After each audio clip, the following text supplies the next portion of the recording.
नमस्कार।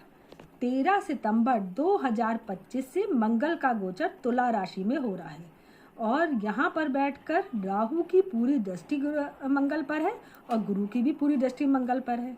तो सब राशियों के लिए क्या फल देंगे, इसमें मैंने कुछ राशियों के लिए कल बताया था और जो बची हुई राशियाँ हैं वो मैं आज बता रही हूँ।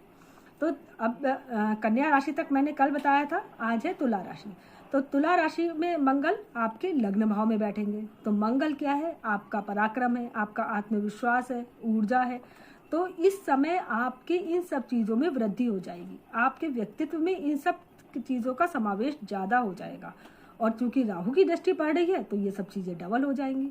तो इस समय आपको जो गुस्सा भी आएगा तो वो भी बहुत आएगा, लेकिन आपको करना कैसे होगा? समझदारी के साथ। कॉन्फिडेंस भी बढ़ेगा, लेकिन ओवर कॉन्फिडेंस ना हो, इस चीज़ का ध्यान रखना होगा।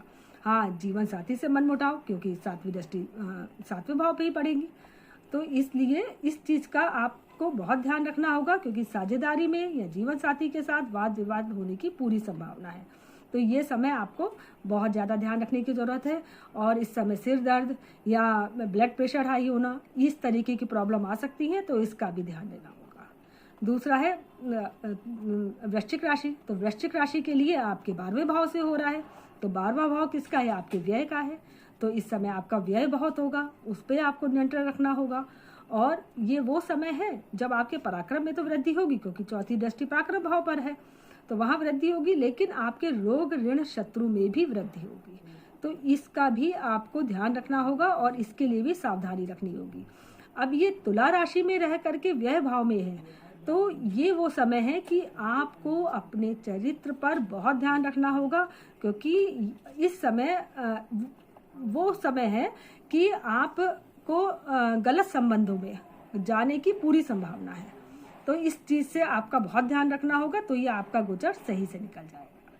तीसरी है आपके वृश्चिक के बाद धनु राशि। तो धनु राशि के लिए 11वें भाव में हो रहा है। तो ये समय आपके लिए बहुत अच्छा है, आपके आय के लिए, आपकी इनकम के लिए, आपके काम के लिए ये समय आपके लिए बहुत अच्छा है। इस समय आप जो भी काम करेंगे उसमें प्रगति निश्चित है। तो ये आपके लिए गोचर बहुत अच्छा है। सिर्फ एक चीज़ का ध्यान रखना है, क्योंकि ये मित्रों का हाउस है, तो यहाँ पर बैठ करके मित्रों से आपको सहायता तो मिलेगी, लेकिन हाँ, कहीं आंख बंद करके उन पर भरोसा करने की ज़रूरत नहीं है। आपको अपनी आंखें भी खुली रखनी पड़ेंगी, वैसे ही गोचर आपके लिए अच्छा है। फिर है मकर राशि। तो मकर राशि वालों के लिए ये 10वें भाव से हो रहा है। तो 10वें भाव में तो मंगल कारक कहे जाते हैं। तो यहाँ पर बैठ करके आप कार्य क्षेत्र को बढ़ाएंगे, आप में साहस में बहुत वृद्धि करेंगे, आप जो भी काम हाथ में लेंगे वो आप पूरा करेंगे। तो ये वो टाइम है कि आप आराम ना करके अपना काम करिए, आराम आप बाद में करिएगा।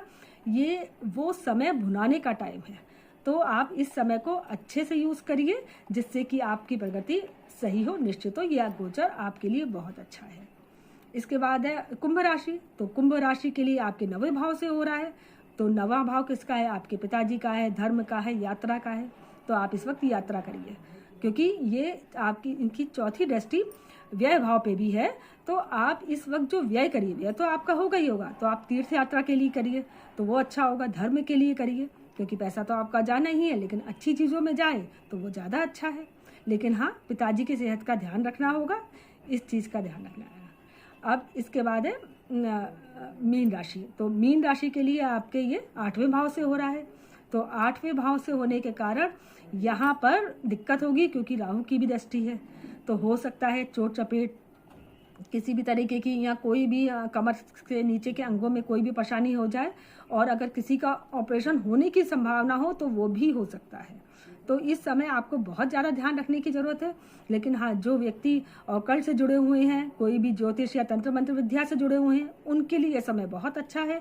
आप बहुत अच्छा सीखेंगे और अपने कार्य क्षेत्र में भी अच्छा करेंगे। धन्यवाद।